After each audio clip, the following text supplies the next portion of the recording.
So I watched Ghostbusters Afterlife, and it was kinda dumb. It was basically the exact movie you could tell it would be from the trailers. Nothing about it was original or unique. It was basically another nostalgia-baiting cash grab that has nothing going for it, except riding the coattails of a much better movie from 30-odd years ago. And yet, it was still a million times better than this dumpster fire. I feel like a lot of people will say this is worse than the 2016 Ghostbusters movie, and that's honestly kinda sad. Actually, in all fairness, I'd probably dislike this movie a lot more if the 2016 movie never existed. But because that movie was so devoid of humor and likability and fundamentally fails as a comedy, that yeah, this painfully simple nostalgia-driven retread was light years more entertaining. Basically, it's about the family of Egon Spengler discovering the Ghostbusters stuff that he left behind because everyone just kind of forgot about the whole ghosts are real thing. Then the ghosts come back and spookify this town, and the kids save the day with the help of the old Ghostbusters, and it makes no sense, but people were clapping in the audience anyway. This movie is best described as the Force Awakens of Ghostbusters movies. It acts like a love letter to the original while shoving a bajillion references down your throat in the process. Except Force Awakens still has a story to tell, and at least had the likable characters still show up for more than 5 minutes. This movie kinda just throws the original team at the end in the same way that the Mortal Kombat movie just pulled Scorpion from hell to fight Sub-Zero at the end. I mean, I guess this movie at least established Dan Aykroyd early on by having him talk on the phone with Phoebe to deliver exposition. I mean, have a nice, natural, human conversation. This movie cares so little about its story in the same way that Red Notice cares so little. But at least these child actors were more convincing than Gal Gadot. I'm not really a huge fan of these modern sequels that try to have the new characters geek out over elements from the first movie to make it seem much more epic and cool. Yes, the first Ghostbusters is a great movie. I adore it with all my heart. Guess what? I already knew that. I don't need an unnecessary rebootquel telling me the painfully obvious. This leads to inconsistencies in your world building. Paul Rudd is apparently a superfan of the original team and knows everything about how their equipment works, and even has access to footage of it on YouTube, but there are still people who don't believe in ghosts in this world? Which is it, movie? Were the Ghostbusters huge methodic successes, or were they total failures forgotten to time? You can't have it both ways. And speaking of inconsistent, that leads me to the Harold Ramis stuff. So for those of you who are unaware, Harold Ramis was one of the writers and stars of the original Ghostbusters as Egon Spengler. He also died in 2014 due to autoimmune inflammatory vasculitis,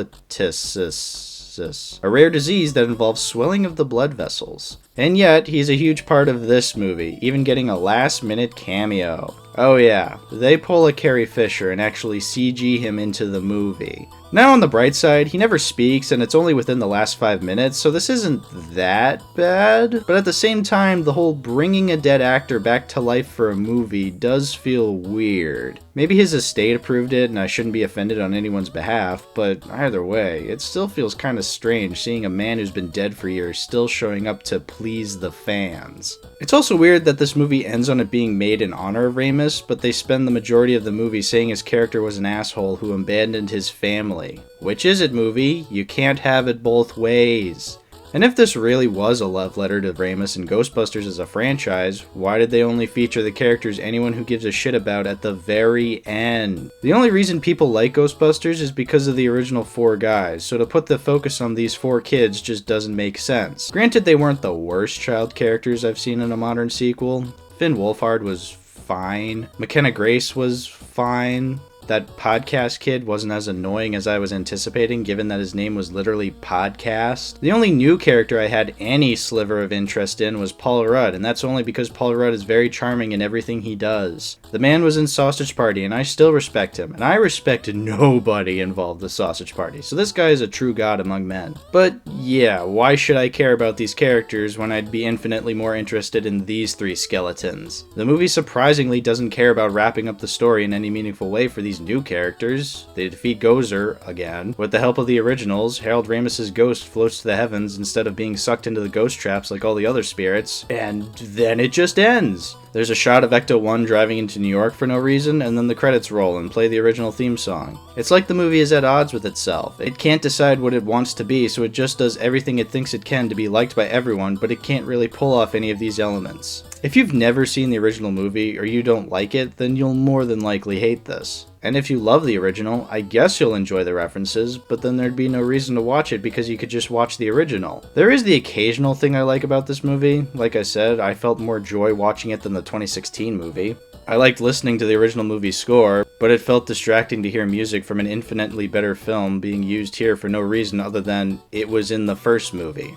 Basically any scene with Ecto-1 was the highlight for me. Yeah, they do that cliche where they have the famous vehicle or thing from the first movie and they call it a piece of shit to make the audience laugh, but anything after that is really cool. My favorite scene has to be that chase through town where they try to capture that first ghost. It was fun and action-packed and implemented old and new technologies. It was an awesome scene. More of this, please. I liked when J.K. Simmons showed up. That was random, but I always love seeing J.K. Simmons in movies, so that was cool. Honestly, there's not a whole lot I can say about this movie. I think the best way for you to figure out if you'll like it is by saying that it's the Force Awakens of Ghostbusters movies. Whatever you thought about Force Awakens is probably what you'll think about this movie. Personally, I prefer The Force Awakens because I'm a bigger fan of Star Wars than I am of Ghostbusters. But I understand that it's still a cash grab nostalgia bait sequel that has no intentions on actually telling a satisfying continuation, but instead just making references to a movie that's been beloved by generations of people. I still love the original Ghostbusters movie. It's funny, it's quotable, it has aged effects that have infinite charm, it's got a theme song that will forever be burned into my psyche because it's just so damn catchy. It's a delight of a film that I will be revisiting for years and years. Afterlife is a movie I wouldn't mind seeing again, just not for a while and nowhere near as many times as the original. It's not something that satisfies my member berries, and it's not something that I can really get all that angry over. It's a fine crowd pleaser that you may enjoy, but you're just as likely to hate. Check it out if you're even the slightest bit curious. As for all you non-Ghostbusters fans, check out Tick Tick Boom. It's a delightful musical about the writer of Rent living his life in the 1990s. I watched it with my friends over a Discord call after I got home from seeing Afterlife, and it was a lot more fun. It's directed by the monkey from Vivo and stars one of the Spider-Mans, and it's easily the best musical I've seen from 2021. Though that's not saying much, since Dear Evan Hansen and Cinderella came out this year, and I've sworn to hate musicals now because of them.